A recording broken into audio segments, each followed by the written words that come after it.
Topik dan juga ilmu yang akan disampaikan oleh Ustadz yang saat ini sedang hype-nya. Pasti podcast syar'i. Islam menjaga agama, Islam menjaga akal, Islam menjaga harta, Islam menjaga nyawa, Islam menjaga nasab.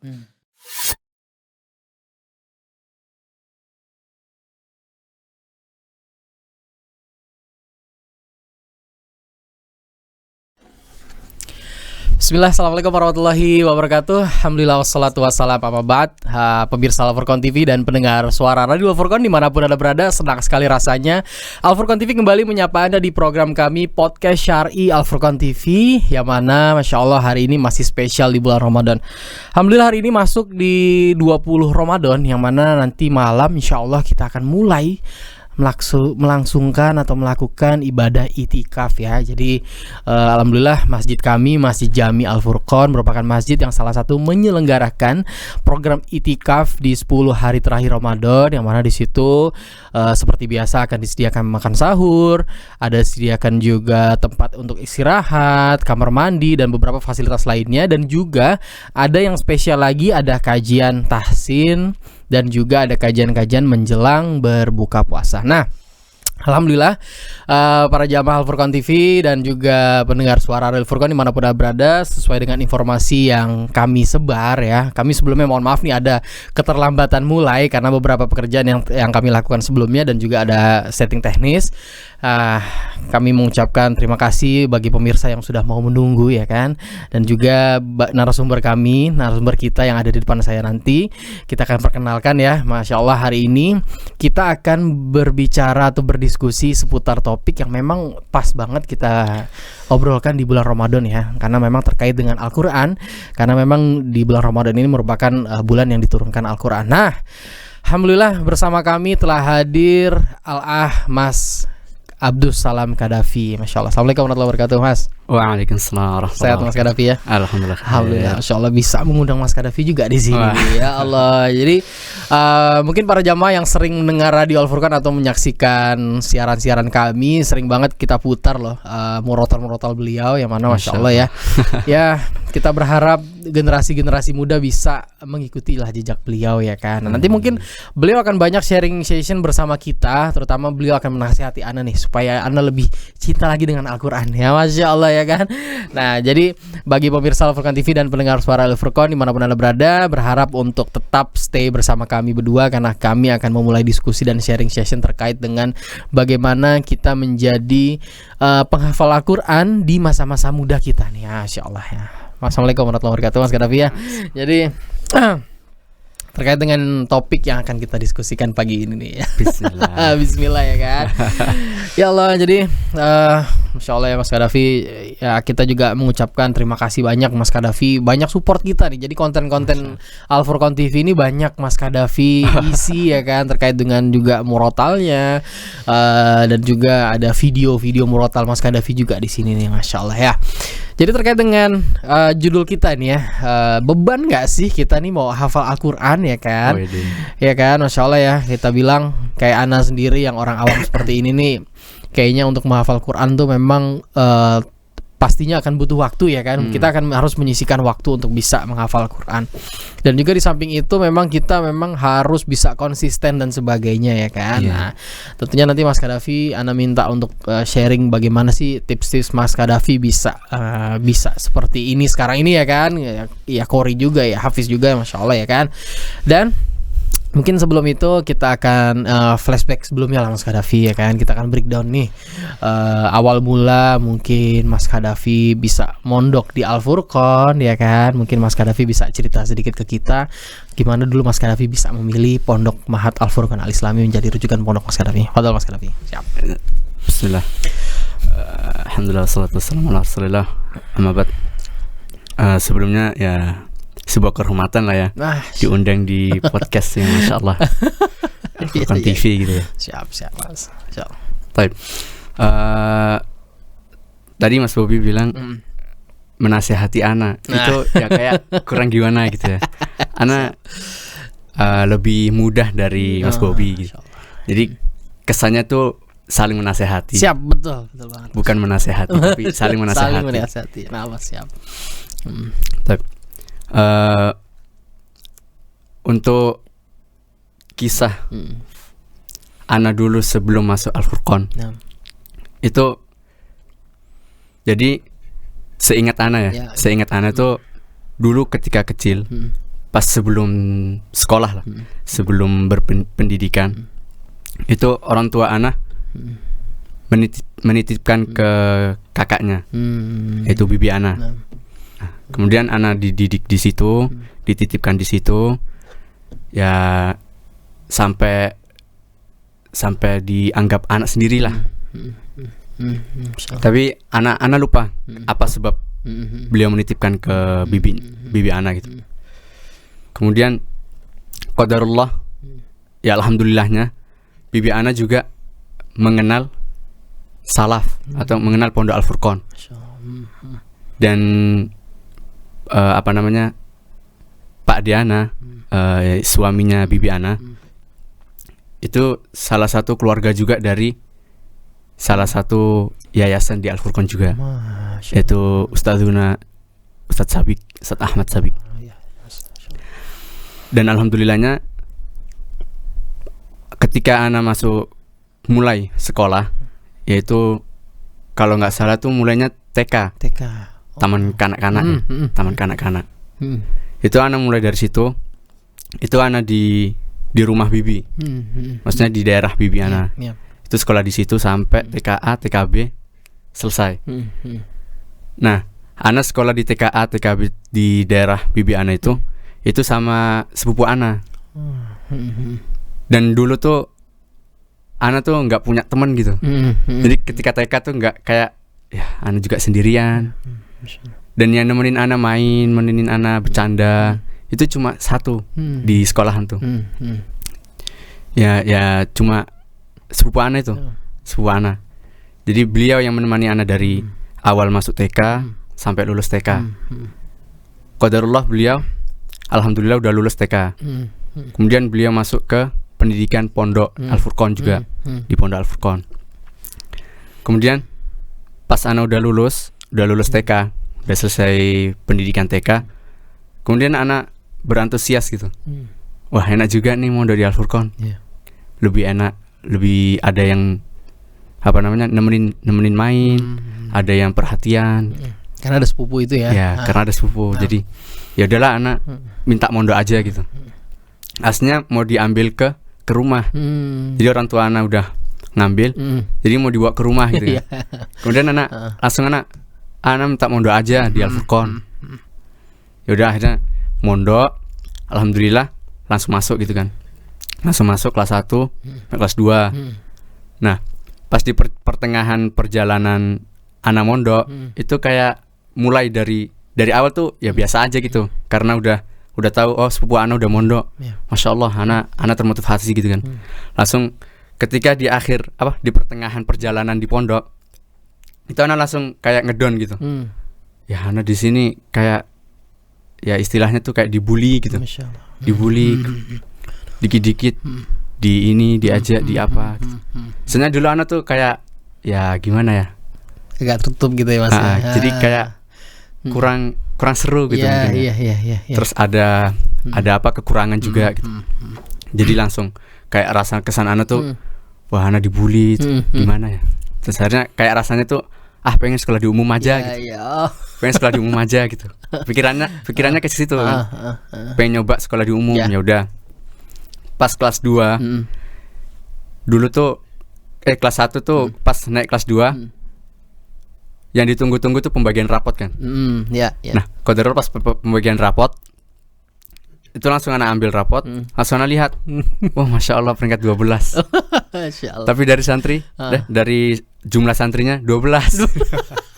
Jadi masya Allah tuh, ya Allah qadarullah. Anak dulu tuh kayak bukan, ya memang bukan basic di pondok gitu. Anak mikir gitu. Anak juga pas kecil sekolahnya di TK, kurang kurang seru di pondok gitu. Iya Mas. Nah, terus kemudian pas masuk kelas 2, kelas 2 kalau dulu Tafid ya. Nama di SD di sini kan Tafid. MSTQ lah. Ada Tafid. Kelas 2 Tafid. Qadarullah di pagi hari tuh sekolah di kelas 2. Kemudian di si sorenya kalau nggak siangnya Ana lupa.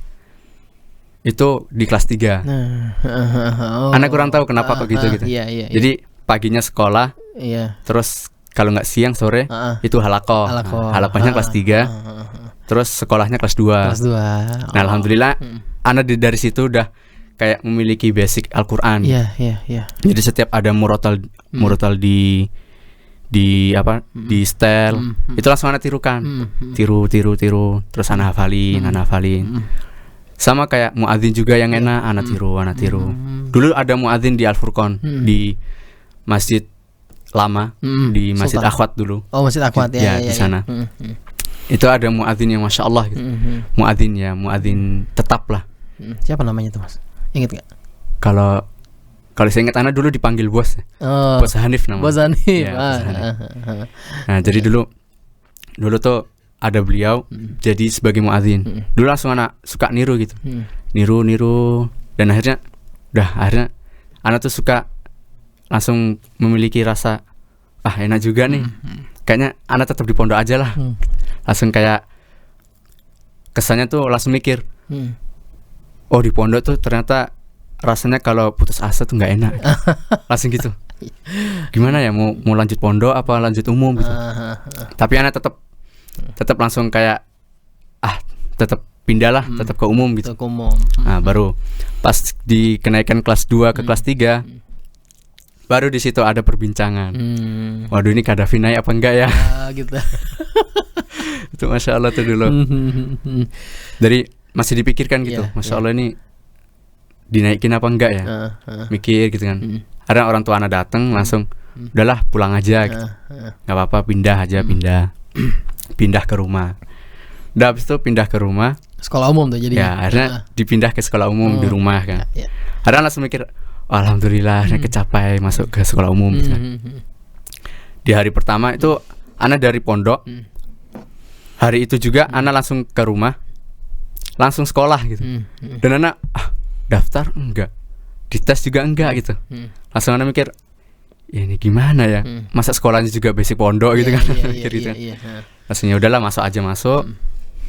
Baru dibawa ke kantor. Langsung ditanya-tanya. Sebelumnya sekolah di mana, di ini semuanya pertanyaan. Yang jawab langsung diterima. Alhamdulillah langsung terima. Sekolah umum di mana tuh, Mas? Di rumah. Di Gresik sini atau di desa? Oh, di desa. Di rumah di desa. Iya. Sekolah Muhammadiyah lah. Umum. Terus langsung disuruh masuk kelas langsung itu. Dikasih seragam itu kan anak dalam keadaan pakai baju muslim ya. Pakai baju takwa, pakai baju muslim. Celana masih ya masya Allah masih. Iya. Selayaknya santri lah ya. Iya, masih santri banget itu. Lah. Tiba-tiba masuk ke kantor. Langsung di depan guru-guru suruh ganti baju. Tuh langsung kayak kesannya malu banget gitu kan. Soalnya di pondok kan nggak pernah ganti baju di depan gitu. Langsung malu banget gitu. Akhirnya langsung disuruh ganti baju sekolah. Itu Ana masih ingat hari pertama kali masuk sekolah SD. Di rumah tuh hari Senin. Hari Senin tuh jadwal batik gitu. Masih ingat banget itu Ana dulu. Jadi dikasih batik, langsung dikasih ini juga apa? Ikat pinggang. Kasih ikat pinggang. Ya, ada buat logo apa ya gini. Ana mikir ini buat apa? Iya. Udahlah pakai aja. Ana pakai baju sekolah itu, pakai baju batik. Terus katanya itu bajunya suruh masukin celana. Gimana juga ini? Celana pendek apa panjang tuh dulu? Pasti celana panjang. Celana panjang ya. Yang Muhammadiyah alhamdulillah. Celana panjang. Terus bajunya katanya suruh masukin. Disuruh masukin. Kenapa dimasukin? Ya nggak apa-apa, emang itu formalitas sekolah gitu kan. Iya. Oh ya udahlah masukin. Terus kasih sepatu. Aduh apalagi ini sepatu. Ana tuh dulu ya Allah nih ternyata umum tuh agak ribet juga gitu kan. Ana sempat mikirnya gitu. Karena jalanin aja lah. Mungkin di awal-awal emang kayak gini masih belum terbiasa gitu kan. Terus langsung Ana masuk ke kelas 3. Nah, qadarullah pas di hari pertama itu alhamdulillah lancar. Di pagi hari itu sekolah umum. Siangnya tuh TPA. Nah, alhamdulillah di TPA-nya ya diandalkan lah. Karena udah punya basic suara gitu. Alhamdulillah. Nah, pas di hari di perjalanan pertama kali kelas 3 itu kayak rasanya ya biasa aja gitu karena udah langsung berbaur. Anak tuh langsung berbaur ke kelas-kelas gitu, ke teman-teman. Jadi dulu siswanya tuh masih dikit lah, satu kelas. Kemudian baru pas naik ke kelas 4.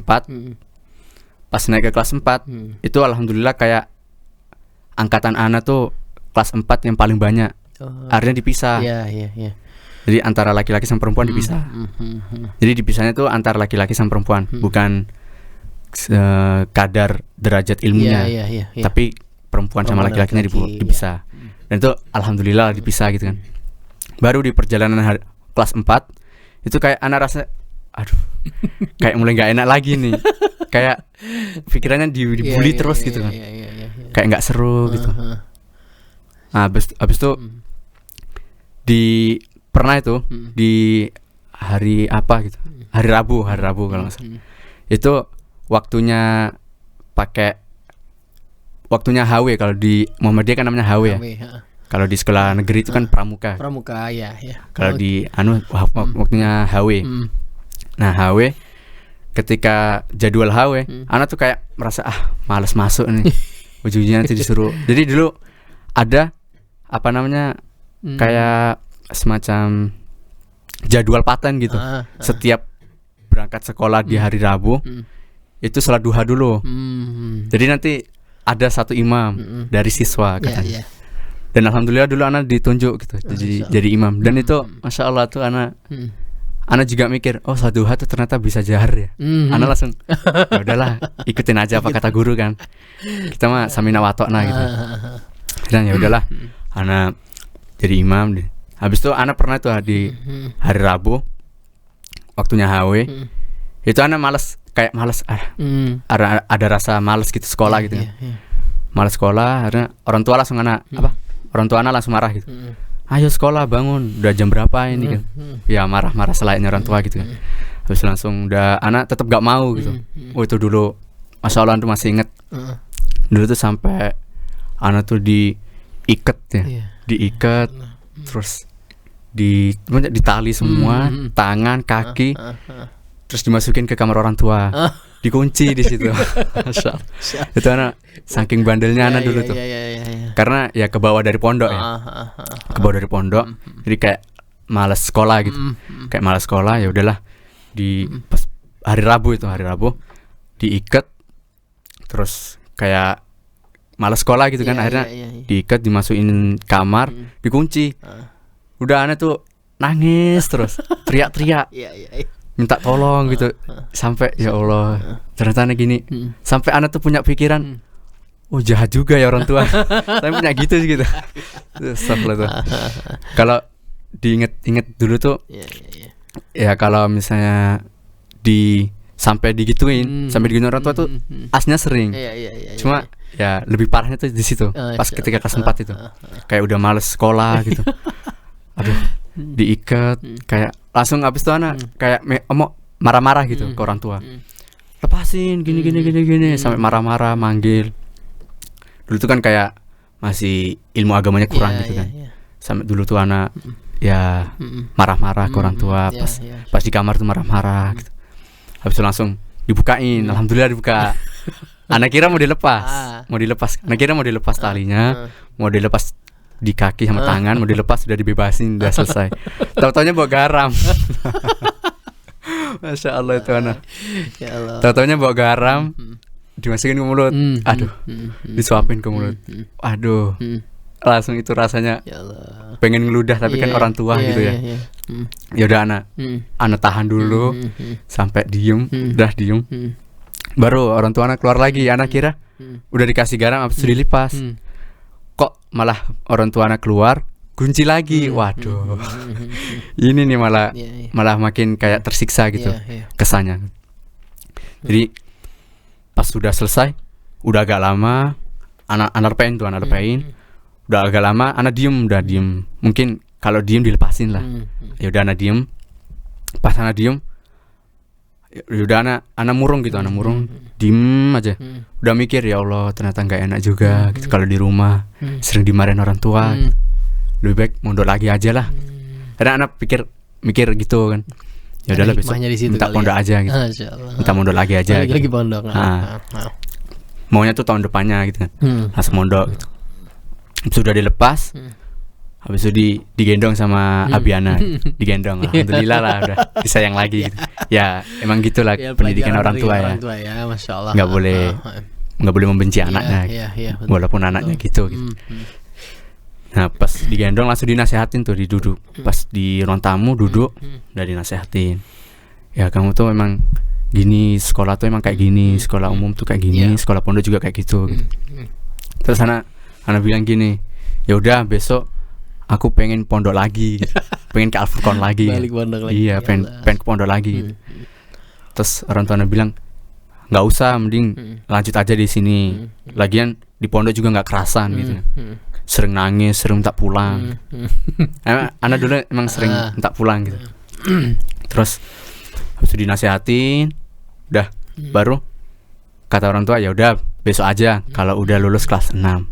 Kalau udah lulus ujian nasionalnya pindah ke Al-Furqan. Oke, anak tunggu sampai kelas 6, kelas 5, kelas 6. Alhamdulillah udah lulus. Langsung anak daftar ke sini. Masya Allah. Itu langsung anak daftar. SMP, MSW kalau sini. MSW anak daftar. Dan alhamdulillah itu kalau nggak salah anak, saya ingat anak tuh kayak masih dipertimbangkan gitu. Anak dulu daftar ke Al-Furqan SMP sini, MSW sama teman anak. Teman sekelas di SD. Dan qadarullah ada keluarga juga beliau di sini kan, di Yayasan Al-Furqan, punya keluarga. Jadi daftar juga di sini, langsung dites. Nah pas selesai tes itu kayak kata yang anak dengar tuh kayak masih dipertimbangkan. Ini lulus nggak ya? Ini diterima nggak ya? Soalnya Masya Allah umumnya nggak bagus. Itu dulu kan ada tes umum ya. Tes umum nggak bagus. Terus tes dinia juga kurang. Tapi Al-Quran tuh ya cuma sekedar baca sih. Jadi ya alhamdulillah kan. Jadi dipertimbangkan gitu, ini diterima nggak ya? Diterima nggak ya? Ya udah ditunggu sebelum apa namanya pengumuman calon santri penerimaannya. Itu langsung apa namanya kayak diminta gitu dari Pak Diana gitu. Minta ini anak titipin aja Kadafi sama temennya di Pondok Al-Furqan. Siapa tahu nanti ya semoga gitu kayak baik-baik aja gitu. Terus ya bermanfaat bagi pondok juga gitu kan. Awal mula di pondok lagi lah itu di MSW itu ya. So anak diceritainnya kayak gitu kan. So ya udah alhamdulillah pondok menerima gitu. Pondok menerima. Ya udah anak masuk lagi. Nah anak masuknya tuh duluan gitu. Duluan. Alhamdulillah anak emang dari dulu tuh kayak paling suka kalau mondok balik duluan daripada balik telat. Soalnya gini, kalau di pondok tuh kan kayak sebagai adat santri ya. Sebagai adat santri ada yang datang harus buat jajan ini gitu. Kayak gak jajan gak boleh gitu. Kayak gitu kalau santri ya. Jadi anak lebih suka balik duluan. Lebih suka apa namanya? nyambut santri baru datang gitu. Liatin santri baru datang daripada diliatin gitu. Nanti takutnya kesannya malah diminta-minta gini. Ya anak di Al-Furqan juga kan rumah deket gitu kan. Jadi nggak banyak bawa-bawaan gitu. Jadi anak balik duluan. Alhamdulillah itu langsung disambut sama musyrifnya, musyrif SMP Al-Furqan.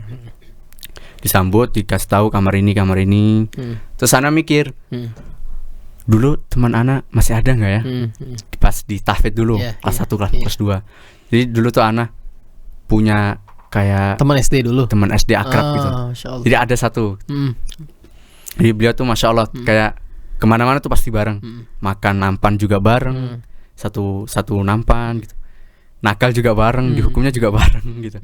Jadi Masya Allah tuh beliau tuh juga ya salah satu yang nemani anak gitu. Nah, abis itu anak mikir pas di MSW itu masih ada nggak ya teman-teman anak dulu dia di tahfidz gitu. Anak mikir, terus anak nanya ke sepupu anak. Sepupu anak tuh alhamdulillah bertahan di sini kan sampai lulus SMP. Abis itu anak tanya, masih ada nggak teman-temanku dulu gitu? Ya paling cuma sebagian kayak fulan. Oh, kayak kenal gitu kan. Anak mikirnya dengernya tuh oh ya kayak kenal gitu. Tapi lupa mukanya gitu kan. Mukanya tuh lupa gitu. Nah, ya udahlah, anak masuk ke asrama, Udah pas hari kedua datangan santri itu langsung pas siang kalau habis zuhur itu anak keluar ke asrama. Langsung kayak ngeliat di ruang tamu, itu siapa tuh, ada yang duduk-duduk gitu. Anak lihat kayak kenal gitu, tapi siapa gitu. Mungkin flashback muka pas zaman tahfidz dulu ya. Jadi anak siapa aja. Ada anak tanya sama yang santri baru, mungkin kenal gitu. Itu siapa yang di ruang tamu? Oh, namanya Fulan. Oh, kayak kenal gitu. Ada anak langsung keluar ke asrama. Terus anak liatin aja, liatin. Mungkin beliau kenal sama anak gitu. Dan alhamdulillahnya langsung, weh Qaddafi gitu. Oh, siapa ya? anak yang nggak kenal tapi beliau masya Allah kenal gitu kan. Siapa ya?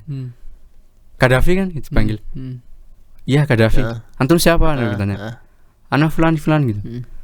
Oh, dulu tahfidz ya? Iya, dulu tahfidz sekelas gitu. Masya Allah, ternyata masih kuat juga di sini kan. Gitu.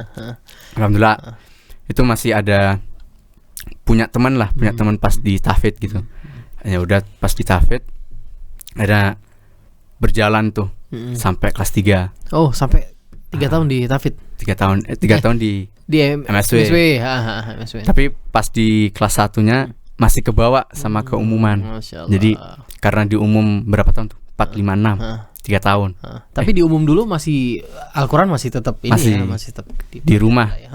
Jadi dulu tuh kembali ke SD ya. Jadi dulu di SD tuh kayak ada program TPA. Dan TPA ini masya Allah yang ngajarin anak tajwid. Anak kenal tajwid dalam-dalam tuh masya Allah dari guru SD, dari guru TPA juga gitu. Dan beliau ini masya Allah udah tua banget. Ya bukan tua banget sih, ya tua lah. Dan beliau juga ya sekarang salah satu ketua takmir di rumah. Ya beliau juga alhamdulillah gitu ngajarin anak tajwid. Dan dulu tuh masya Allah perjuangan anak belajar tajwid sama beliau tuh keras banget. Jadi setiap habis subuh, habis maghrib kan jadwalnya apa? Jadwal TPA-nya. Udah habis subuh sama habis maghrib masuk TPA. Disuruh baca yang habis maghrib tuh habis subuh baca qiraah gitu, pakai baca mushaf. Terus habis maghrib kayak hafalan gitu. Hafalan. Nah, yang habis subuh itu baca sambil memahami tajwid, sambil belajar tajwid bacaannya secara umum bacaan. Jadi baca Quran sambil baca tajwid, suruh bawa pensil. Nah, habis itu anak udah baca udah selesai baca. Nah, kalau misalnya di pertama hukum hukum nun sukun ada sekian, ada 4 misalnya, dibaca satu-satu dipelajari satu-satu gitu, satu bab, satu hari satu bab. Nah, satu hari satu bab. Misalnya udah bab idhar misalnya, udah idhar laki, udah satu hari tuh harus dipatenkan gitu, harus dimatangkan gitu, harus benar-benar kuat sampai di luar kepala katanya. Jadi disuruh bawa Quran, bawa mushaf, sama bawa pensil, suruh baca sama guru anak. Coba baca. Setiap pertemuan bab, kalau udah selesai teori, harus kasih tanda di mushaf. Misalnya idhar. Oh, ada idhar nih. Dikasih garis bawah. Kalau salah, dikasih hukuman. Oh, itu masya Allah hukumannya masya Allah tuh anak sampai nangis dulu. Ya udah anak baca kan. Anak dulu di tahfidz juga kayak kurang gitu tajwidnya. Terus anak baca, udah selesai. Habis itu anak tandain, udah satu halaman tuh, satu muka udah selesai.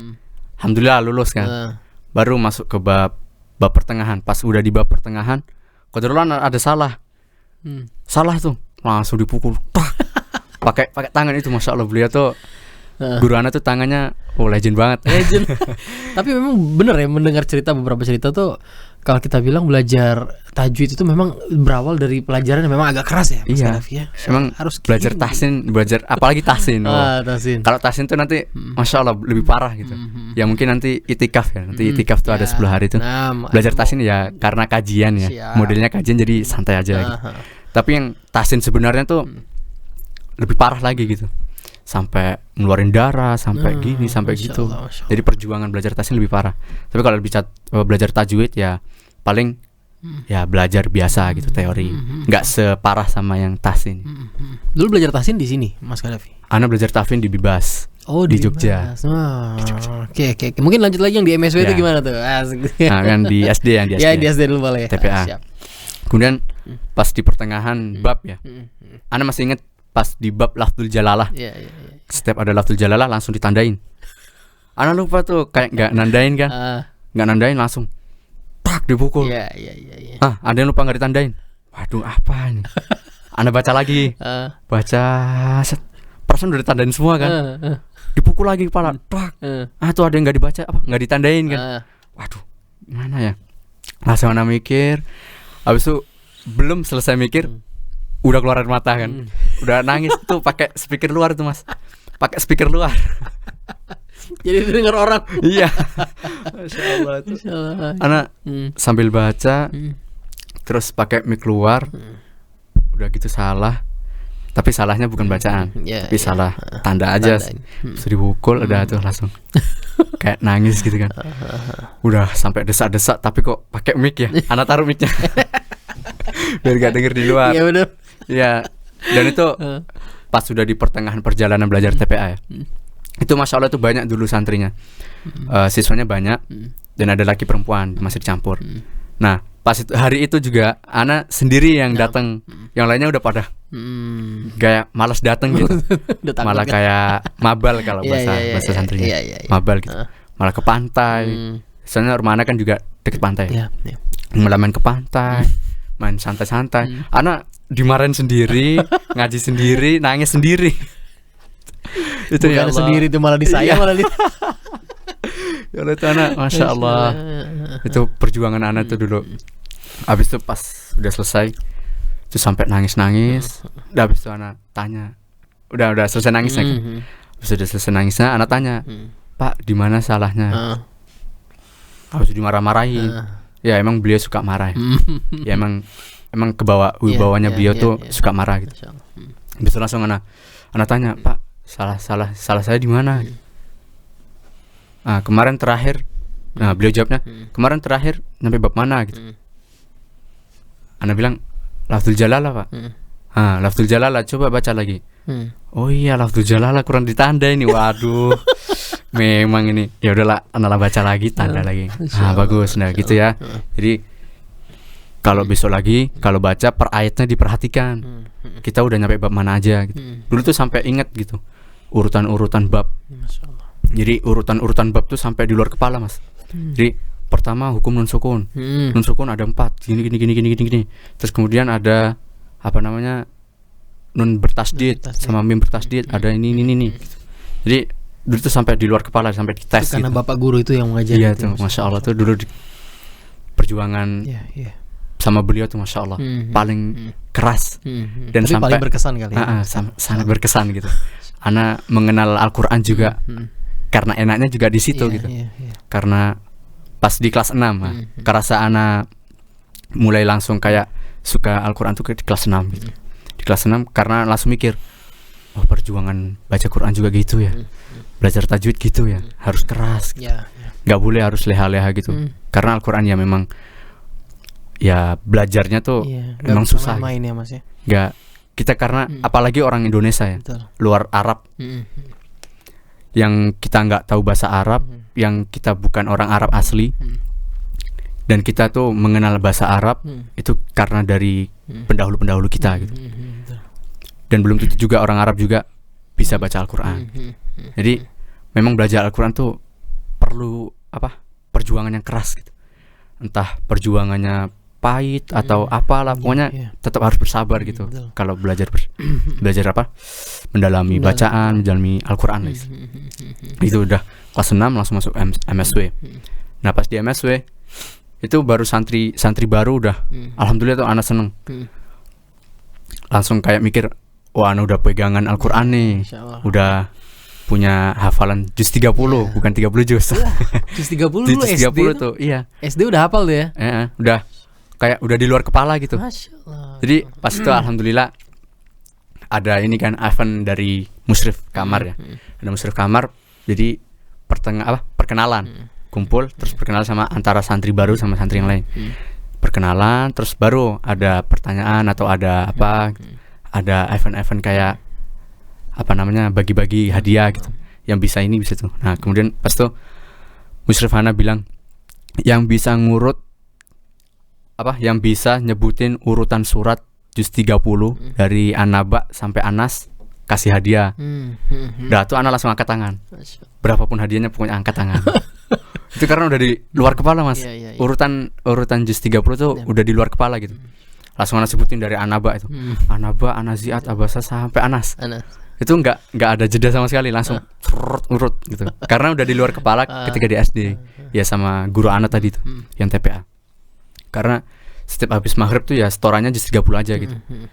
Jadi Anas dari An-Naba, habis An-Nazi'at sampai Anas. Jadi sampai mungkin gitu. Sampai luar kepala. Habis itu langsung dari udah Ana sebutin, langsung dikasih hadiah. Masya Allah, dikasih hadiah sama Musyrif Hana. Ternyata segampang itu juz 30. Ana mikirnya gitu.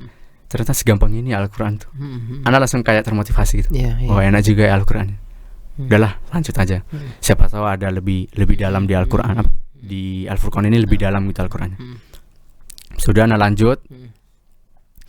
Udah udah lanjut terus. Nah pas kenaikan semester 2 kenaikan semester 2 di kelas 1 itu Ana langsung kayak ada halakoh. Pas di semester 1 tuh kan kayak halakoh tuh kayak masih apa ya, sesuai kamar kalau nggak salah tuh.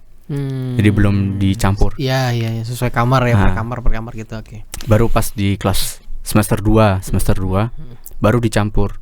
Nah pas dicampur tuh disesuaikan hafalan. Yang udah hafal segini sama halakoh segini, yang udah hafal segini gitu. Nah kebetulan tuh anak masih megang hafalan 3 juz kalau nggak salah. Kelas 2 semester 2. Kelas 1 semester 2. 3 juz tuh juz 30. Juz 30, 29 sama 28. Ini megang segitu dan 28 tuh belum selesai. Karena ya udah digabung sama orang-orang yang cuma 3 juz gitu. 3 juz atau 4 juz. Habis itu ada yang lagi yang 5 juz sampai ke atas. Nah, pas di halaqah itu, Ana langsung mikir, kok Ana enggak dimasukin halaqah situ sih? Ana langsung gitu kan. Padahal Ana Al-Qur'annya udah bagus loh. Ana mikir gitu kan. Terus Ana langsung mikir, apa yang kurang gitu kan. Terus Ana dengar dari teman-teman gitu kan. Katanya, enak loh halaqah situ. Terus Ana tanya, loh, kenapa kita enggak dicampur ke situ gitu? Tanya gitu terus teman Ana bilang, ya karena di situ udah hafalannya banyak, udah suaranya bagus. Oh, masya Allah ya gitu. Masya Allah juga gitu ya halaqah situ. Habis itu udah semester 2 Ana belum masuk ke halaqah yang tinggi itu, maksudnya yang hafalannya banyak. Terus pas kenaikan kelas 2 ya Ana juga masih kebawa sama di umum ya. Gak terlalu pintar juga.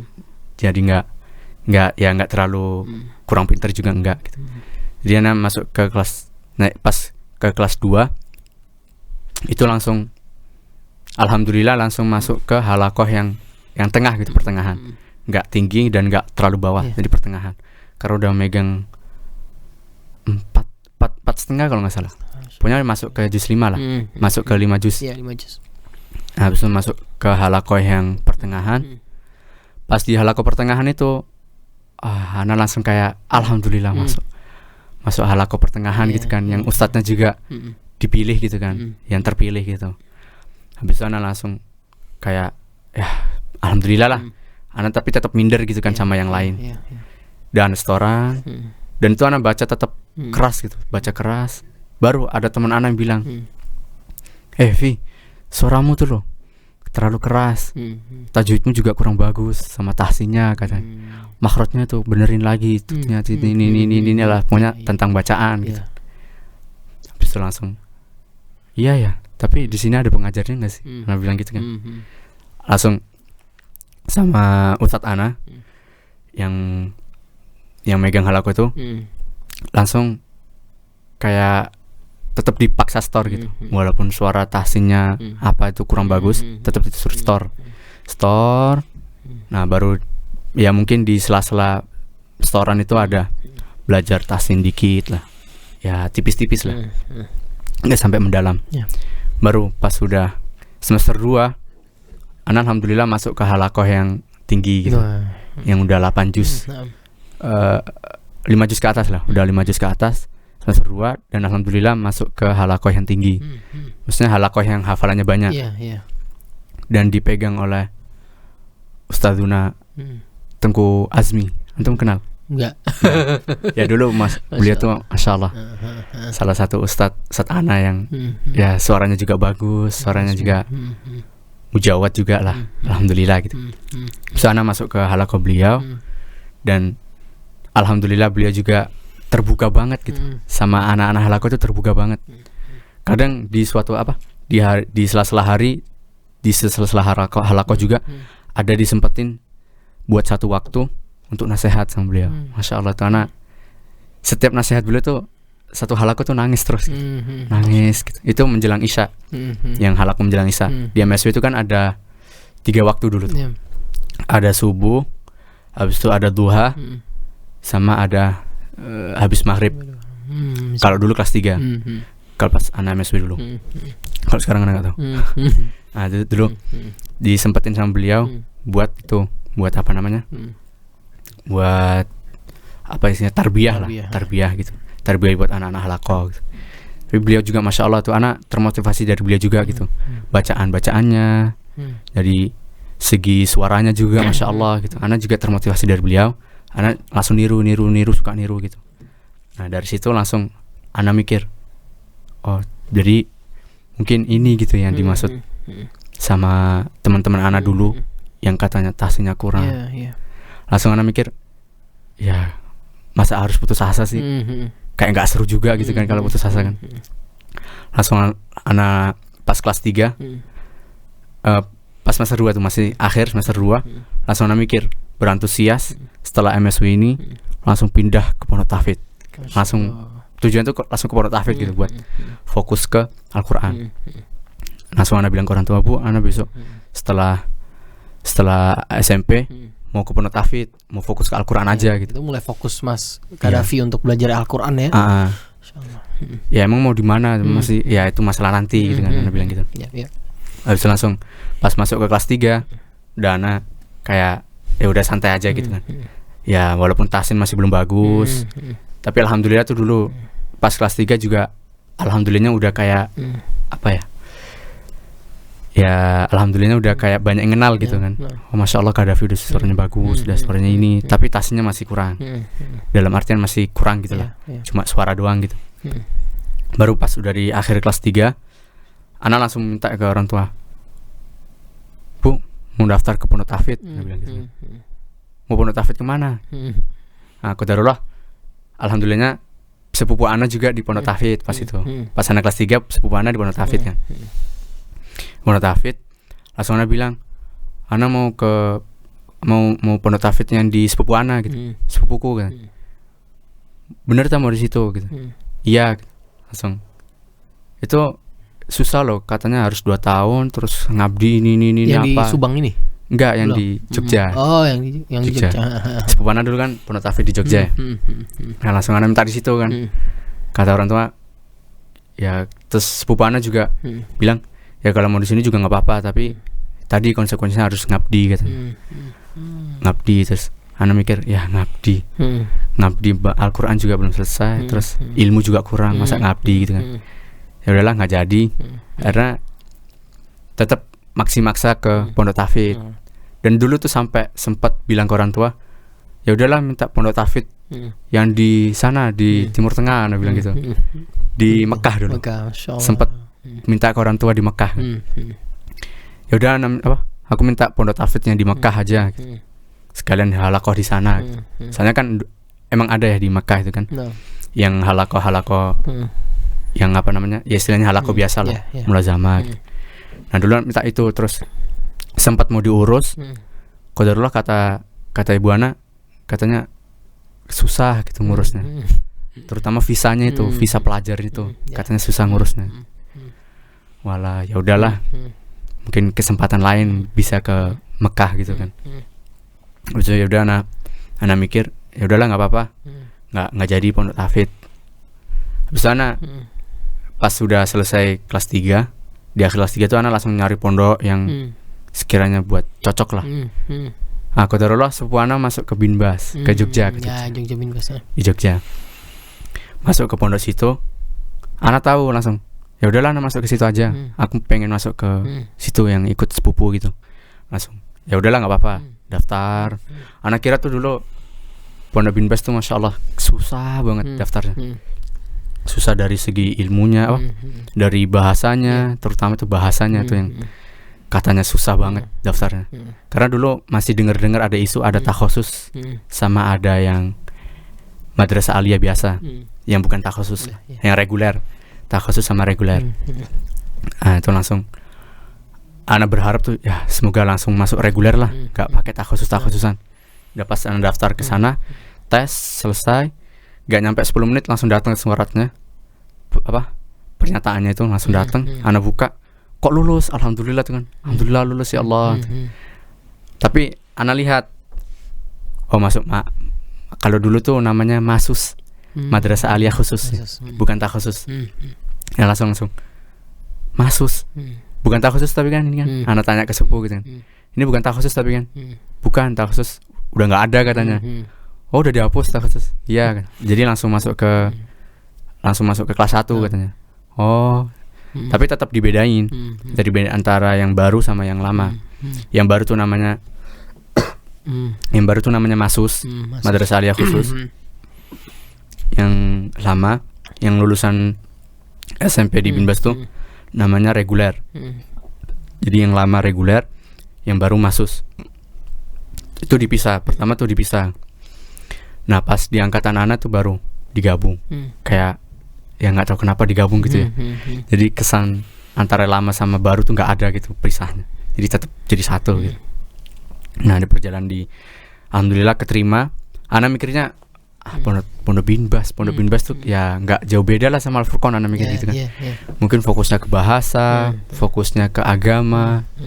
Jadi fokus ke Al-Quran tuh kurang. Mikir gitu. Tapi sempat ada yang bilang katanya di Binbas juga tuh ada pondok tahfidznya katanya. Tapi katanya udah ditutup. Ya udahlah anak masuk ke pondok Binbasnya yang biasa aja gitu. Ya udah anak masuk dan langsung kayak ya udahlah ikutin apa yang anak lakukan di Al-Furqan dulu gitu. Anak masuk. Nah, itu langsung pas sudah hari-hari pertama tuh kayak ada outbound. Ada outbound gitu. Outbound tuh masih santri lama belum datang. Kakak kelas santri lama tuh belum datang. Jadi masih santri baru, outbound. Masa santri baru datang gitu kan.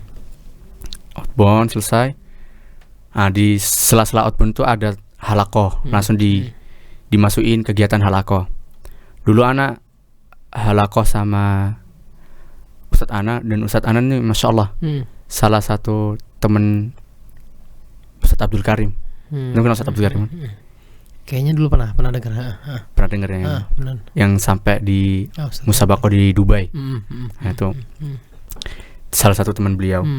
Nah itu alhamdulillah masuk situ. Jadi kalau dulu tuh istilahnya kayak cita-citanya tuh pengen masuk halakoh beliau lah, pengen masuk halakoh beliau. Karena ya beliau tuh yang masya Allah gitu, yang termewah gitu ya, istilahnya kalau di dalam bahasa Al-Quran tuh yang termewah. Jadi anak tuh berharap masuk ke halakoh beliau. Alhamdulillah masuk gitu kan, masuk dan dites sama beliau. Kalau bisa halakoh ini di waktu halakoh pagi itu kan, masih masuk halakoh pagi, beliau bilang yang bisa hafalin satu halaman yang belum pernah dihafalin dalam satu waktu sekarang, maka dia langsung lanjut gitu. Dia lanjut sama halakoh anak katanya. Oke, anak langsung coba satu halaman tuh, satu halakoh. Dan satu halakoh tuh waktunya cuma 40 menit. Alhamdulillah tuh anak langsung coba tuh kan. Anak coba satu halaman, baru dapat 15 menit kayak capek juga gitu, susah masuknya gitu. Udah lanjut terus. Baru dapat setengah jam, langsung ditanbih sama Ustadz Ana. Kurang 10 menit lagi ayo. Yang udah siap langsung store aja nggak apa-apa.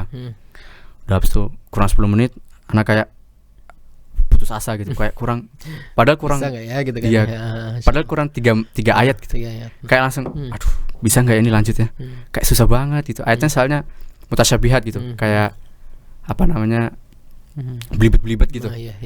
Entah yang ada fathahnya aslinya fathah dibaca doma. Ayatnya langsung kayak susah banget ini. Kayak putus asa gitu kan. Langsung sama Ustaz Ana, ayo sebentar lagi, berapa detik lagi tuh langsung dihitung, selesai. Udahlah baca dulu yang kurang 3 ayat itu, baca 10 kali selesai. Tapi setidaknya nempel gitu kan. Walaupun nggak nempel banget. Udah langsung Ana store. Nah, yang pas nyampe 3 ayat tadi itu kayak ya cuma sekedar baca bentar gitu, kayak lewat gitu. Oh, pernah dibaca nih, ya udahlah baca. Tapi nggak lancar, ada salah-salahnya, dibenerin sama Ustaznya. Tapi alhamdulillah Ana masih masuk kan, masuk ke seleksi. Udah lanjut sama beliau. Cuma 2 hari. Nah, qadarullah pas setelah 2 hari dirombak lagi halaqah. Nah, Ana masuk ke ustadz yang biasa lah. Yang biasa. Tapi belajar tahsin di situ. Ya belajar baru di situ Ana mulai belajar tahsinnya sebenarnya. Tapi jadi yang sama mulai biasa. tajwid sekarang udah mulai masuk tahsin ya, Mas. Jadi Ana tuh mulai belajar tahsin tuh pas di kelas 1 itu. Pas di outbound itu kan. Ana mulainya tuh di ustadz biasa lah. Tapi tetap diperhatikan tahsinnya. Itu caranya gini. Enggak boleh ada ini. Itu enggak boleh masuk ke hidung. Terus benar-benar apa namanya? Ya dipaksa gitu. Makhraj hurufnya tuh benar-benar dikuatkan di situ. Iya, harus dipaksa lah pokoknya, harus bisa gitu sama Ustaz Ana. Nah, baru selang 2 hari juga baru dirombak lagi. Oh enggak, sampai selesai outbound. Ana sama halaqah yang yang kedua ini itu sampai selesai outbound. Habis itu pas di akhir outbound baru dibagi halaqah. Nah, di halaqah dibagi, dirombak lagi. Dan alhamdulillah tuh Ana berharap tuh masuk ke halaqah yang keras tahsinnya gitu. Nah, mikirnya gitu kan. Ya Allah, semoga masuk ke halaqah yang keras tahsinnya gitu. Tajwid lah ya, iya, tajwid ya, insyaallah. Keras banget lah tahsinnya gitu. Itu alhamdulillah Ana masuk ke halaqah yang Ana harapin gitu. Tahsinnya juga keras, peraturan halaqah keras. Ya segala masalah-masalah Al-Quran itu keras semua sama beliau. Tapi itu nggak menjadi beban buat Mas Qaddafi belajar tajwid tahsin seperti itu nggak membuat Mas Qaddafi menjadi beban atau gimana? Nah, dulu tuh pas awal apa namanya yang Ana merasa beban ketika dipaksa ngafal Quran, dipaksa belajar tahsin, itu karena belum mengetahui atau belum melewati masa-masa pahitnya perjuangan gitu. Jadi kayak anak malas juga gitu. Kayak terbebani anak.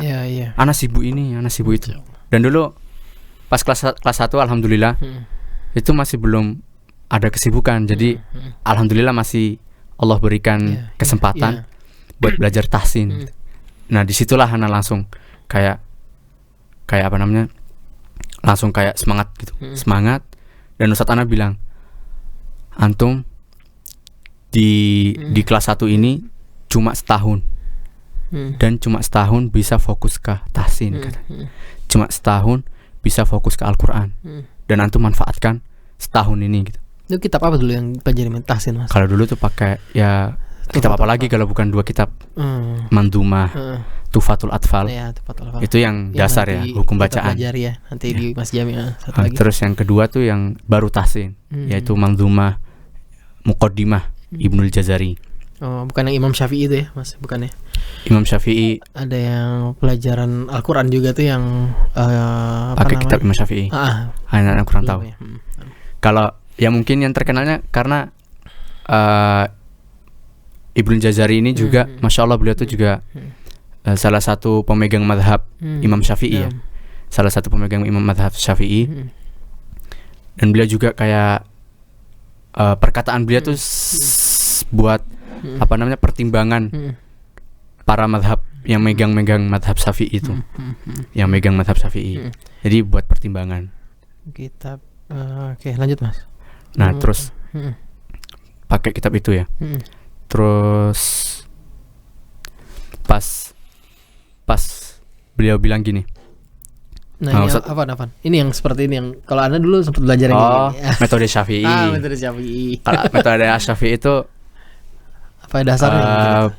ringkasan, kayak Oh. ringkasan gitu. Dan beliau juga itu ngambil dari ya itu rujukannya kedua kitab itu juga. Oh, Masya Allah. Manzumah Muqaddimah Ibnu Jazari sama Manzumah Tufatul Atfal dari Syekh Sulaiman Al-Jamzuri. Nah, itu metode Asy-Syafi'i juga ngambil dari situ ringkasan. Ya mungkin mensyarah lah karena di Indonesia banyak yang Iya. nggak paham bahasa Arab No. karena diterjemah sama beliau. Jadi ya kitab yang paling dasar dan paling simple, paling kecil, paling tipis, tapi ilmunya masya Allah mendalam. Nah, Ustaz tadi Ana bilang, Ustaz Ana bilang tadi itu menasehatin gitu kan, menasehatin. Antum di kelas 1 cuma setahun dan kesempatan antum fokus ke tahsin, fokus ke Al-Quran juga cuma setahun. Jadi antum manfaatkan baik-baik, antum sabar, antum perjuangkan sebaik-baik mungkin di kelas 1 ini. Ustaz Ana bilang gitu. Ya juga ya. Kenapa? Karena nanti kelas 2 bakalan sibuk yang namanya kalau di sini Jamiat Tholabah. Kalau di sana ospik namanya. Nah, kalau di sini kan Jamiat Tholabah. Antum bakal sibuk namanya Jamiat Tholabah. Antum bakal sibuk ngurusin ini, ngurusin itu. Antum bakal sibuk gantiin kakak kelas ini itu. Katanya bakal ada tugas gitu. Entah belum disuruh syekh, belum disuruh ustadz, belum disuruh mudir apa, bakal apa? Bakal apa Sibuk namanya? lah ya. Sibuk gitu. Sibuk. Di kelas 2 tuh bakal sibuk antum. Terus ada teman Ana yang bilang, "Tapi kan nanti di kelas 3-nya santai, Sat." Langsung kata Ustaz Ana, "Antum jangan mikir di pondok-pondok mana-mana sama kayak di pondok di Binbas. Antum jangan samakan pondok Binbas sama di pondok luar. Kalau di pondok luar oke lah, kelas 3 bebas. Kelas 3 kayak maksum gitulah bahasanya gitu. Maksum. Jadi anti peraturan gitu. Bebas. Karena udah pernah mengalami. Enak gitu kan. Antum jangan samakan di kelas 3 di sini sama di pondok luar. Katanya gitu. Antum kalau tahu kelas 3 itu justru lebih sibuk dari kelas 2 katanya. Kok bisa, Sat? Iya, karena kelas 3 nanti juga bakal ngurus antum, bakal ngurus adik kelasnya, dan juga bakal ngurus ujian nasional katanya. Banyak ujian gitu. Ada ujian ini, ujian itu, belum ujian dari syekh, belum ujian dari itu, masih banyak banget. Jadi lebih sibuk banget kelas 3 katanya kan. Oh ya benar juga ya. Habis itu Ana langsung dari situlah Ana mikir, wah mumpung lagi kosong dan kelas 1 ini mumpung alhamdulillahnya kayak ya memang kelas 1 nggak ada yang masuk di Jamiat Tholabah ya. Ya mungkin sebagian ada yang masuk, tapi ya karena ya yang dimasukkan juga nggak fokus ke Al-Quran, jadi alhamdulillah Ana juga nggak ketunjuk, jadi langsung Ana fokusin di kelas 1, benar-benar fokus. Tahsin. Dan tahsin tuh masya Allah perjuangan tuh disitulah, mulai dari situ Ana tuh kayak mulai udahlah sabar aja. Apa yang dilakukan sama Ustadz Ana juga ikutin aja, entah sampai berdarah, sampai nangis, sampai apa, ikutin aja kata Ana gitu kan. Baru di situ Ana langsung masuk ke halaqah yang super ketat. Jadi dulu tuh halaqah Ustadz beliau nih dipandang sama santri yang lain tuh kayak sakral gitu. yang berani masuk halaqah situ, yang kuat masuk halaqah situ keren. Santri paling keren katanya. Langsung. Tapi yang masuk halaqah beliau itu terpilih. Jadi nggak semuanya bisa masuk situ. Dan alhamdulillah Ana masuk situ. Udah dites di situ bacaan. Pertama tuh bacaan dulu Al-Fatihah. Udah semuanya baca, kata beliau antum kurang bagus tahsinnya. Jadi maka dari sini kita belajar bareng-bareng. Kita mulai perbagus lagi tahsinnya, kita mulai perkuat lagi bacaannya, bacaan hurufnya, makhrajnya, sifatnya, apapun semua yang berkaitan dengan bacaan kata Ustaz Ana. Oh ya Ustaz, siap insyaallah. Udah habis itu berjalan lah. Dan sistem beliau juga sistem beliau ngajar tahsinnya itu talaki. Talaki jadi gitu ya. Jadi beliau bacain, kita niruin. Dan sistem beliau juga itu apa namanya, kita setoran, beliau meriksa. Nah di sistem itulah yang paling keras. Jadi ketika satu-satu maju satu-satu gitu ya, bukan store apa namanya ya, store bacaan lah, store bacaan buat tahsin. Jadi satu ayat tahsin dibaca di depan beliau, satu-satu maju. Dan ketika baca langsung dibenerin sama beliau, dikasih tahu kalau makhraj ini tuh gini. Jadi dikasih teori. Sebelum baca dikasih teori, baru langsung disuruh ngafalin, disuruh praktekin, disuruh mahamin, suruh praktekin, udah suruh praktekin, baru disuruh baca. Coba antum baca. Baca seret, udah satu ayat, langsung dikoreksi lagi. Itu kurang tuh. Ingat teorinya gini. Nah, habis itu ada sistem beliau juga di kelas. Sistem beliau di kelas. Jadi sistem belajar, sistem teori. Jadi beliau ngajar tahsin. Tapi masya Allah cara ngajar beliau tuh ada papan, ada spidol. Beliau cara ngajarnya tuh bener-bener masya Allah. Santri tuh harus bener-bener fokus. Dan beliau tetap nulis di papan, tapi tulisannya cuma gelombang gini. Beliau yang ngomong, misalnya gini. Makhorijul huruf secara umum ada 5, tulis. Makhorijul huruf secara umum ada 5. Jadi nulisnya tuh sambil gambar gitu. Cuma gelombang gini. Nulisnya sambil ngomong. Makhorijul huruf secara umum ada 5. 1 ini, 2 ini, 3 ini. Jadi yang enggak merhatiin ya udah salah dia gitu. Enggak ada konsekuensi. Nanti ketika praktek ditanya enggak tahu. Jadi benar-benar harus difokusin. Nah, disitulah Ana langsung wah ini benar-benar harus diperhatikan ini. Kalau sekali nggak perhatian, wah hilang banget ini. Udah langsung diperhatikan dulu, praktek, udah habis itu langsung udah setelah praktek setelah teori udah langsung disuruh praktek ketika di halaqah lain, di waktu yang lain. Nah pas praktek situlah di sistem yang praktek tadi itu yang paling keras. Nah ketika di sistem praktek ini itu sampai beliau tuh kayak kan halaqah kita tuh kan nyatu gitu ya di masjid sama di aula sama yang lain. Sampai sekerasnya beliau ketika yang sistem praktek ini sampai beliau tuh kayak misahin kita dari yang lain gitu. Kita cari tempat yang lain gitu. Anak kira biar refreshing ya, mungkin biar enak gitu kan. Ya udahlah ikutin kelas khusus dia. Iya kelas khusus. Tapi tahu-taunya di lapangan. Di lapangan, di tengah-tengah lapangan itu kita duduk bunder di situ, lapangan futsal. Kita duduk di situ udah praktek lah di situ. Udah teriak-teriak aja nggak apa-apa, Disuruh keras-keras, suruh ngelafatin buka mulut itu harus bener-bener buka. Kalau nggak buka, paksa pakai tangan beliau tuh pakai, sampai masuk gitu. Saking kerasnya beliau tuh sampai bawa benda yang sekiranya bisa buat maksa gitu. Ana masih ingat dulu pas renovasi di Masjid Bin Bas. Renovasi Masjid Bin Bas itu yang lantai 2 belum dihancurin kalau nggak salah. Dan halaqah ana tuh masih di situ. Halaqah ana di situ. Dan di situ itu salah satu momen yang paling keras ketika belajar tahsin. Beliau bawa pensil. Satu halaqah itu disuruh ngucapin huruf ain. Coba lafaz huruf ain. Salah semua. Cara melafatkan ain itu seperti antum mau muntah gitu. Sampai gitu. Gitu. Sampai keluarin aja nggak apa-apa. Kalau muntah pun keluarin aja nggak apa-apa. Waduh keras ini ya belajar tahsin. Ana mikir udah nggak apa-apa lah. Terus kata beliau mungkin ada yang tahu cara lain, kata beliau. Ana langsung kayak sok tahu gitu kan, dan malah membebani yang lain. Ana langsung masukin jari ke tenggorokan saat bagus. Waduh ini makin keras ini kan. Ana bilang waduh kok malah didengerin ya maksudnya ya. Ya udahlah, suruh masukin jari semuanya ke tenggorokan. Tenggorokan kan kalau jari kita masuk ke istilahnya itu jauh lah ya. Jauh. Itu kayak langsung kayak mau mual gitu kan, kayak mau mual gitu. Nah kata ustaznya, nah disitulah huruf ain katanya.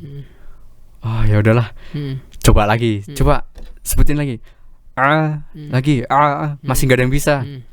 Langsung tetap dipaksa pakai pensil akhirnya sama beliau. Pakai pensil ditusuk tengahnya tuh, wah. Sampai ada yang mual tuh.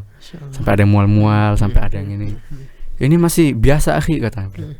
Memang Masya Allah ya, perjuangan Ustadz Ana itu dulu sama Ustadz Abdul Karim kalau nggak salah. Sama Syekh Abdul Rahim kalau nggak salah.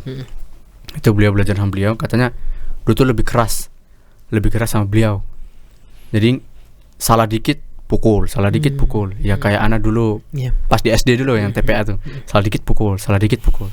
Tapi memang Anda mendengar ini sebuah kisah Mas Qaddafi ya, belajar dari SD terus sampai ke belajar tahsin tuh. Jadi kayak kita tuh, kalian mempelajari Al-Quran tuh nggak main-main ya Mas Qaddafi ya. Iya. Jadi memang perlu keseriusan. Kadang-kadang tuh kita tuh belajar Al-Quran tuh hanya sekedarnya. Padahal tuh memang harus belajar bener-bener menjadi, istilahnya kita tuh membaca Quran tuh harus bener-bener, karena ini kitab suci yang kita sucikan gitu loh. Jadi jangan sampai lah kita membaca tuh yang asal-asalan ya kan. Apalagi Mas Qaddafi, wah insyaallah ini bener-bener begitu keras Mas. Dari mulai tajwid sampai dengan tahsin yang Mas Qaddafi ceritakan. Mungkin ada guru siapa Mas Qaddafi yang lebih motivasi Mas Qaddafi untuk lebih konsisten dan tetap bertahan mempelajari Quran sampai dengan sekarang Mas Qaddafi? Kalau Mas Qaddafi ini, yang guru ya, kalau guru yang atau ustadz yang sampai sekarang kira-kira yang bikin anak termotivasi sampai sekarang, walaupun misalnya udah hatam mandumah ini, udah selesai mandumah ini, tapi tetap anak pengen belajar gitu, pengen mendalami. Itu ya paling berkesan tuh yang di dalam pikiran tuh dua gitu. Ustadz dulu guru anak ketika di SD dulu yang TPA tadi, sama Ustadz anak yang di Binbas. Dan di antara ini cerita lagi nih. Salah satu dulu ketika di Binbas, anak tuh nggak sampai lulus sampai SMA enggak. Tapi di kelas 3 awal itu anak keluar pindah. Dan salah satu penyebab anak keluar itu, salah satunya, mungkin banyak alasan lain. Jadi salah satu alasan anak tuh karena hilangnya guru tahsin yang keras itu, di kayak beliau. Dan Ustadz Ana yang tadi yang di Binbas tuh, itu cuma pas anak kelas 1 aja, kelas 1 tok. Pas anak kelas 2 udah nggak ada.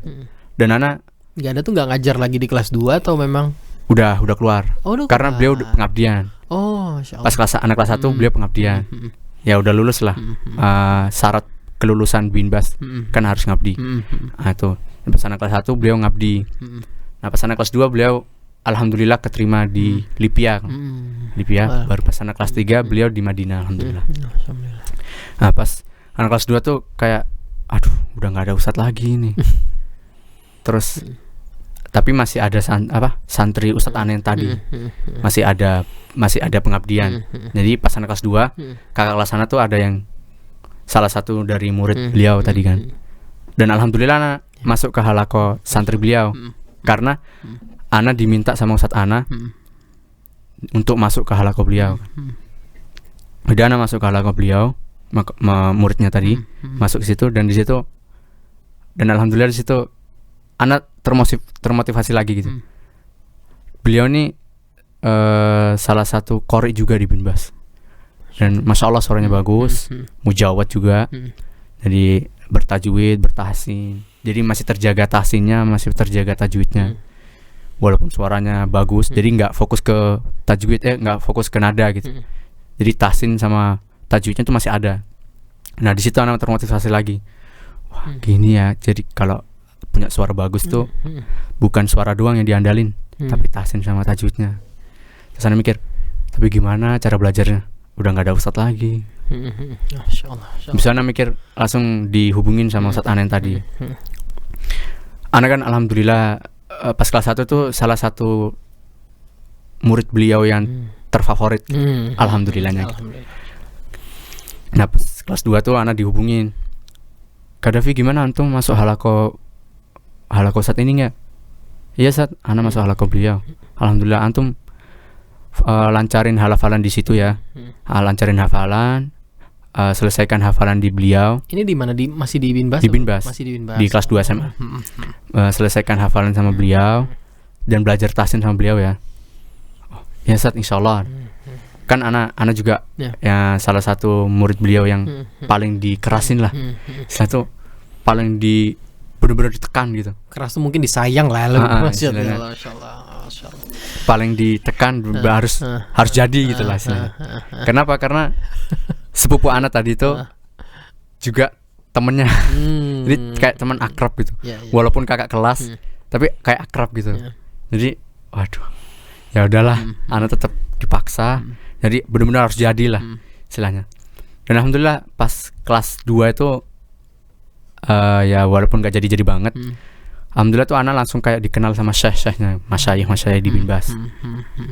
Pas ketika itu tuh kelas 2, syekhnya baru ada berapa ya? Satu dari Mesir, yang 1, 2, 3, ada 5 dari Yaman, 6 kalau nggak 5 Yaman. Nah, anak tuh langsung pas kelas 2 tuh kayak langsung terpandang sama syekh. Habis itu disuruh imam. Anak mulai imam tuh ketika kelas 1. Ketika kelas 1, ketika outbound tadi. Ketika outbound sama halakoh yang Ustadz Ana tadi itu, yang terakhir. Itu kata beliau, agar antum bisa termotivasi dan sabar dan benar-benar antum bisa kayak mentadaburi gimana sih, berapa kerasnya sih harus belajar Al-Quran tuh, belajar tahsin atau tajwid. Antum harus imam kata. Waduh Ustaz, anak bacaan masih jelek Ustaz. Kan ada antum, ada syekh, ada ini. Enggak, pokoknya antum harus imam. Kan beliau juga kayak ya terpandang juga lah di Binbas. Di yayasan juga terpandang juga. Jadi ya udahlah, ikutin aja apa kata beliau. Udah habis anak imam. Terus baru situ anak ternyata bener gitu, anak mikir. Iya ya bener ya. Kalau imam tuh kayak rasanya kan ada yang bilang bacaan Al-Fatihah aja salah huruf. Misalnya huruf yang paling sering tuh kan di mustaqim itu kan. Qaf dibaca kaf. Ihdinas siratal mustaqim. Dibacanya ihdinas siratal mustaqim. Ada yang bilang itu langsung kayak batal gitu soalnya. Waduh, langsung mikir, wah sekeras itu ya. Wah ini harus benar-benar belajar ini. Nah di situ anak langsung, wah keras banget itu anak belajar. Entah dari dipaksa sampai kata beliau gini, antum ketika dimanapun antum, selain di waktu sholat, antum tetap tadrib. Kalau di sana bahasa tadrib. Tadrib tuh kayak latihan setiap huruf. Jadi antum harus tadrib dimanapun antum berada. Dan di kapanpun antum sempat, entah kosong atau enggak, antum sempatkan buat tadrib. Kata beliau gitu. Ya udahlah. Sampai dulu tuh ada halakoh ana, cuma ada 10 kalau salah. Itu sampai ngantri mandi, itu sampai teriak-teriak, bo. Kata orang-orang, ini ngapain santri ya? Orang ngantri mandi bukannya pada diem apa gitu, malah dado sendiri gitu kan. Ya udahlah, kata beliau, antum jangan pernah merasa malu ketika belajar Al-Quran. Antum jangan merasa malu ketika belajar tahsin. Memang kita kita meraih sebuah kesuksesan itu kan nggak langsung jadi slot gitu, nggak sukses, nggak kan. Kita tuh harus bertahap. Awal kayak istilahnya tuh kayak kopi yang pahit gitu. Kopi yang pahit. Jadi kalau kita minum kopi pahit banget, itu kan pahit ya, pahit. Tapi kita kalau pengen yang kopi manis, kita tambahin gula. Tapi yang pas lah, kita tambahin gula yang pas. Kita tambahin gula, baru rasanya pas. Dan kita juga nggak boleh terlalu banyak ngasih gula kan. Kita nggak boleh berlebihan gitu. Nanti bakalan rasanya tuh kayak bosen. Akhirnya kita kasih yang pas-pas aja. Begitu juga kalau belajar tahsin gitu. Kita tuh harus merasakan kalau misalnya pengen belajar tahsin, belajar Al-Quran, baca Al-Quran yang bener-bener bagus, yang bener-bener sesuai, itu tuh harus merasakan tahapan-tahapan perjuangan yang keras. Ya mungkin ada yang ketika belajar tahsin itu cuma teori langsung bisa, mungkin ada. Tapi kalau kayak gitu tuh kayak kesannya kurang gitu. Kayak kurang punya kisah gitu. Kisah perjuangan. Karena dipandangnya orang sukses tuh pasti yang dipandang perjuangannya. Kalau suksesnya ya udah dipandang orang lain aja gitu.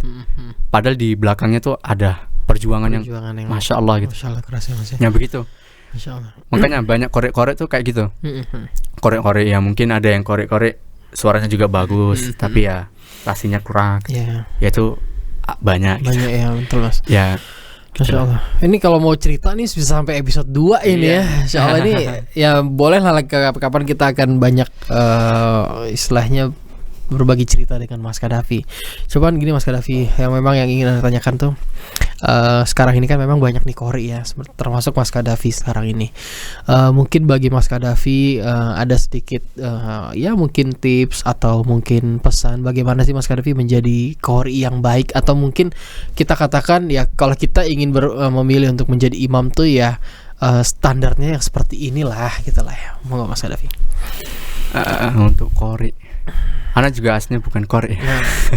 Kalau dalam artian Qori itu apalagi di zaman para sahabat atau para ulama ya, dikatakan Qori itu yang benar-benar memahami Al-Quran, yang paham Al-Quran, tafsirnya, ilmu yang lain, entah dalam bacaannya yang bagus.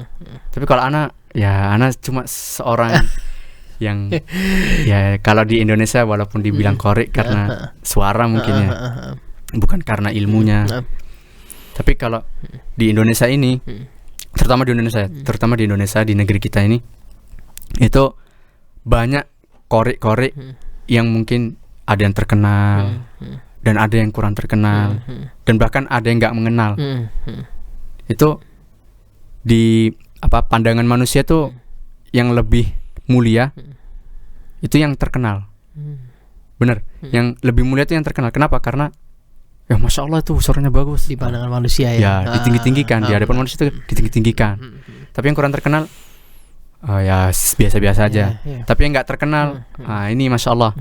Biasanya yang nggak terkenal nih korek-korek yang bagus gitu. Yang di pandangan di sisi Allah juga mulia, di sisi manusia juga mulia. Karena gitu, karena Al-Quran tuh bukan untuk kesenangan dunia. Al-Quran, baca Al-Quran, suara lantunan Al-Quran tuh bukan untuk, istilahnya bukan untuk untuk kesenangan dunia, untuk untuk istilahnya bukan untuk sampingan lah. Tapi memiliki suara yang bagus yaitu karena berkah dari Allah lah ya, dari Allah ya, rezeki dari Allah gitu yang diberikan. Nah itu yang pertama. Terus yang kedua itu juga kita tuh harus Al-Quran tuh tidak dijadikan kalau sekarang tuh Qori misalnya yang Qori yang menyelimpang ya, itu buat mencari uang. Itu Masya Allah paling banyak tuh di sini. Di Indonesia apalagi banyak Qori yang aku nggak mau diundang lah kalau gajinya segini. Itu banyak itu Masya Allah. Itu fitnah yang paling ngeri lah ya. Betul. Karena bakal ditanya nanti di hari akhir gitu kan. Antum, kamu membaca Al-Quran agar disebut seorang Qori, bukan karena aku gitu, kata Allah kan. Maka malaikat disuruh masukkan neraka. Itu yang bahaya kayak gitu. Nah itu yang kedua tadi. Karena Al-Quran bukan untuk mencari dunia. Dan yang ketiga, karena baca Al-Quran itu, memahami Al-Quran itu karena kehidupan, pada dasarnya kehidupan manusia itu didasarkan ke Al-Quran dan As-Sunnah. Jadi kita tuh harus benar-benar memahami dan benar-benar mempelajari Al-Quran itu. Jadi bukan hanya suara aja yang dihandalkan, matangkan gimana sih cara suara gini. Kalau suara tuh gak ada caranya gitu. Tapi gimana sih agar kita tuh fokus dan memuliakan Al-Quran dengan nada. Walaupun Rasulullah SAW itu memerintahkan umatnya untuk menadakan ketika membaca Al-Quran. Tapi yang dimaksud Rasulullah itu bukan yang biasanya gitu ya. Tapi yang dimaksudkan tuh ya tahsinnya diperhatikan juga, suaranya juga dibagusin. Tapi tahsin tajwidnya udah bagus, tapi suaranya jelek, suaranya ini itu mungkin di hadapan Allah, di sisi Allah juga bagus karena perjuangannya tadi, betul. belajar tahsin, belajar ini. Tapi kalau di pandangan manusia tuh kayak kurang enak. Makanya itu yang dimaksud Rasulullah sallallahu alaihi wasallam. Jadi bernadalah ketika mengaji. Nah, itu yang dimaksud tuh suara dan terutama bacaan sama ya makhraj-makhrajnya itulah. Nah, itu. Jadi untuk menjadi qori itu aslinya ya bukan mudah ya. Kalau apalagi kalau zaman sekarang. Kalau zaman sekarang ya mudah lah. Kalau zaman dulu tuh susah. Jadi kalau ana hidup di zaman dulu, mungkin sekarang ana bukan qori lah. Ya santri biasa gitu, belajar. Tapi kalau zaman sekarang ya karena dunia sudah dilanda kenikmatannya gitu kan. Jadi pandangan orang-orang tuh, wah suara bagus nih imam, wah suara bagus nih imam, langsung membesar, membludak. Jadi karena itulah Al-Quran tuh nggak sepatutnya untuk dijadikan mencari keduniaan. Ya kan Allah Subhanahu Wa Taala tuh udah membagi rizki masing-masing kan. Allah itu juga udah membagi rizki hambanya, rizki makhluknya. Jadi nggak perlu lagi kita tuh mencari mencari rizki itu dengan cara yang salah gitu, dengan cara batil, apalagi menjadikan sesuatu yang mulia untuk mencari uang gitu, untuk mencari dunia gitu. Yaitu Al-Quran gitu. Al-Quran dijadikan untuk mencari dunia. Itu yang Masya Allah tuh anak sampai sekarang ya masih mikir gitu. Ada yang bilang, Vi, kamu imam di sini gajinya berapa? Akhi, astagfirullah. Anak tuh bukannya berharap apa-apa. Besar ya Mas. Iya. Gak dikasih pun alhamdulillah. Dikasih juga terima gitu. Tapi jangan sampai berlebihan. Jadi ya bukannya anak sok alim enggak, tapi ya karena Al-Quran tuh bukan ditujukan untuk itu gitu, bukan ditujukan untuk mencari dunia, tapi Al-Quran itu untuk tujuan hidup, bukan untuk mencari dunia, tapi untuk tujuan hidup. Jadi kehidupan kita misalnya sehari-hari muamalah itu sesuaikan Al-Quran dan As-Sunnah. Jadi gitu. Qori itu enggak ya semudah sekarang. Semudah itu ya. Masya Allah, ini sebenarnya belum masuk ke pada teknik hafalan ya. Mungkin insya Allah nanti kita ke jilid 2 nih, karena kita mau persiapan Jumatan nih Mas Kadafi ya. Masya Allah, barakallahu fikum atas cerita-cerita Mas Kadafi. Sebenarnya ini merinding karena kenapa ya? Maksudnya sebenarnya perjuangan seorang bisa membaca Quran tuh memang nggak semudah itu ya Mas Kadafi ya. Karena kita tahu kita ini sekarang membaca kitab suci kita gitu loh. Nggak semudah itu kita bisa membaca ya kan. Yang belum bisa membaca ya terus belajar ya kan. Dan juga yang sudah bisa pun ya harus tetap merendah, dan juga memang harus tetap mengajarkan orang lain lah ya. Masya Allah, barakallahu fikum nih cerita Mas Kadafi nih, Ana sampai termenung gitu. Masya Allah, ini pengen makanya ini antusias nih. Jadi insya Allah nanti juga ada ya Mas Kadafi di ada kelas Tuhfatul Atfal ya, jam 9 di Masjid Jami. Jam 9 sampai jam setengah 11. Jam 9 sampai jam 11. Tapi khusus untuk ikhwan. Tapi insya Allah kita live di Al-Furqan TV. Waduh.